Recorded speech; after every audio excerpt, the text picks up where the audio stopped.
Hello mga kalagalag, welcome back po sa aking YouTube channel.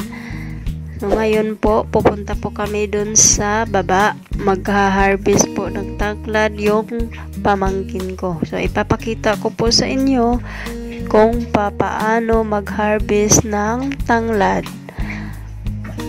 So, ito po yung gawain ng nanay ko dito sa araw-araw. Ganito po yung ginagawa niya.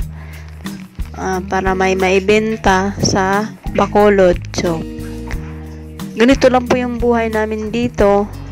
Magtitinda ka ng mga sari-saring gulay para lang may pang araw-araw na makakain. So, ganito lang po mga kalagalag. Ang hirap po ng buhay sa probinsya. So, ito pala yung mga view dito mga kalagalag. So, ang ganda niya po, di ba? Nakakalanghap pa ng sariwang hangin, malayo sa mga air pollution, di ba? Magaan sa pakiramdam.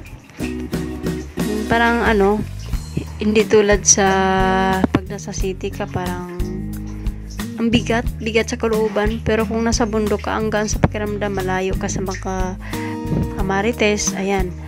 Tulad nitong tahimik ang buhay ba? Mabuhay ng mapayapa, sariwa pa yung mga hangin at gulay ang makakain mo.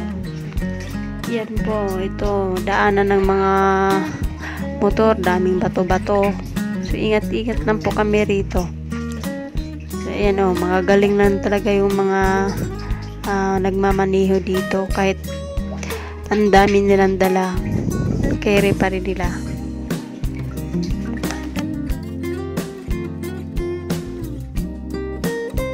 So, ayan nga mga kalagalag, no?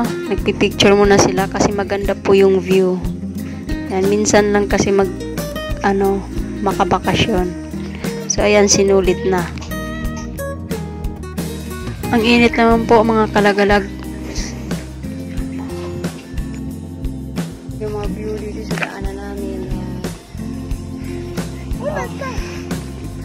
Kasi kainit.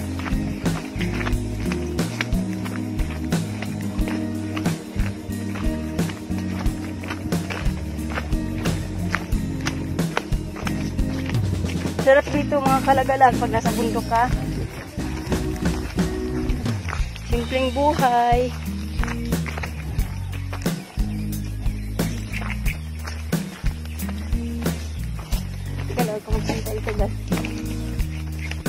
Ito pala yung kambal ko mga kalagalag. Yan, single pa yan. Gahanap pa yan ng niya, makasama habang buhay.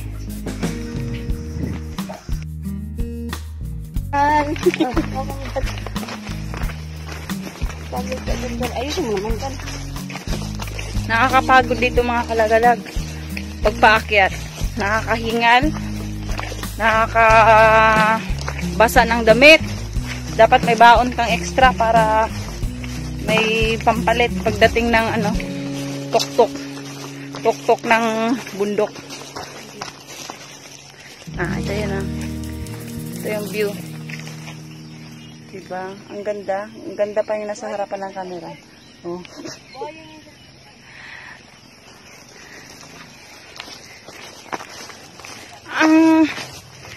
Anong magsasabi mo dito sa daan natin,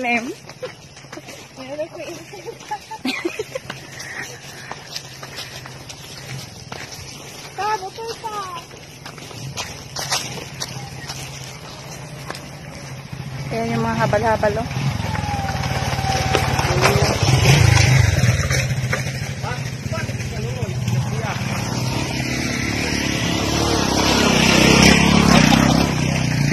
mga habal-habalers.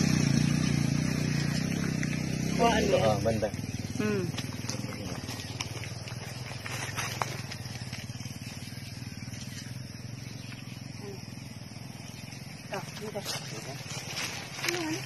Tayo namin. Ayan diba? Ang ganda ng mapuno pag naka-align. Ito yung pamangkin namin guys. Mangunguha kami ng tanglad. Kaya may dadala kaming sako. Ito yung namin, hanap buhay sa probinsya. Magtitinda ng tanglad yung mama ko. Malunggay. Mahirap lang kami. Sana naman may mag-abot ng kunting tulong, oh.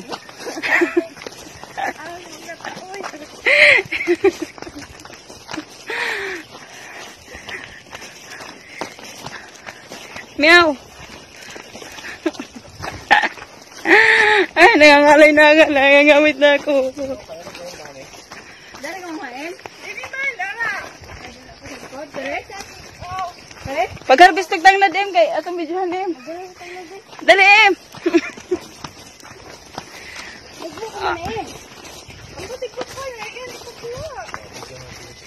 Ay, guys, em. Kuha. Dali na, em. Oh, ito yung pamangkin namin, oh. Mangunguha na ng tanglad.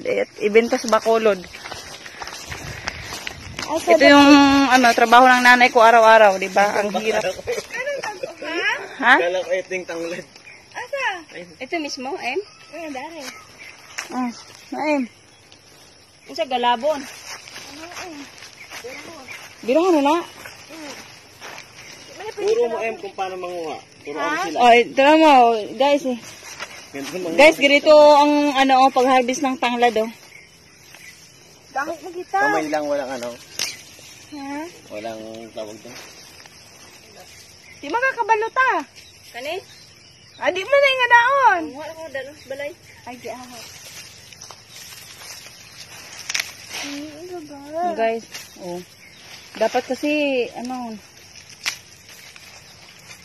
Tukunin lahat yan. Naidili na ipabili sa Oo ba? dapat naka-gloves na nain. Dapat na, nagdaw ko gloves, naka-gloves dito. Oh, tagugmay ka ito. Mura na. Gagmay kayo gani. Kato, tagas-tagasin mo. Ito. Ano na, paano na, Emma?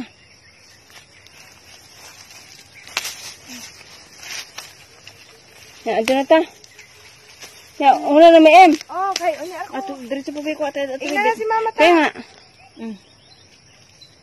O, diba guys? O. Dati.